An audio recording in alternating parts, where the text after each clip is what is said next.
Bonjour à tous et bienvenue dans votre journal des produits de bourse de l'Obsa du lundi 30 juillet. Les bourses européennes poursuivent le rebond entamé hier après les déclarations de Mario Draghi, le président de la Banque centrale européenne. On évoque aujourd'hui une action concertée de la BCE et des États membres pour sauver la zone euro. Le président français François Hollande et la chancelière allemande Angela Merkel ont d'ailleurs réitéré leur intention de tout faire pour sauver la monnaie unique. Le CAC 40 gagne ainsi 2,28%, Londres avance de 0,97% et Francfort de 1,62%.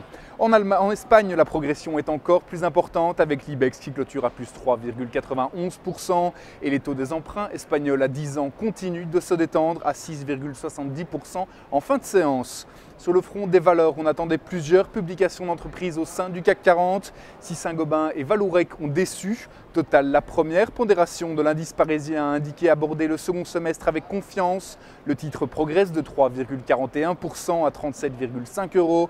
Mais la performance du jour est pour Michelin qui, grâce à une nette hausse de son résultat opérationnel, clôture en hausse de 7,73%.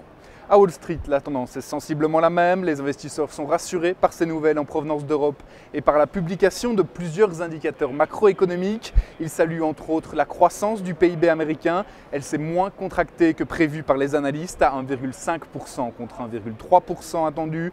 Les indices américains terminent la semaine dans le vert. Le Dow Jones a dépassé les 13 000 points à plus 1,46%. Le Nasdaq Composite avance de 2,24% et le S&P 500 de 1,91%. Sur le marché des changes, l'euro continue à progresser à la faveur des bonnes nouvelles venues d'Europe. En hausse de 0,17%, la monnaie unique s'échange à 1,2302 $. Du côté des matières premières, le baril de brut a dépassé la barre des 90 $ à 90,10 $, tandis que l'once d'or gagne 0,55% à 1624 $.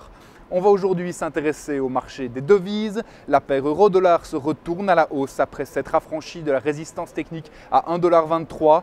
L'indicateur de tension RSI casse une oblique baissière sur le plan journalier. Tant que le support à 1,2040 n'est pas enfoncé, visez une poursuite du rebond technique vers 1,26 $. La stratégie qui vous est conseillée, c'est donc l'achat du Varan Call euro-dollar à 1837 T d'Unicredit au prix d'exercice de 1,28 $ et à échéance au 7 septembre 2012. Voilà, c'est tout pour aujourd'hui. Bonne journée et à demain.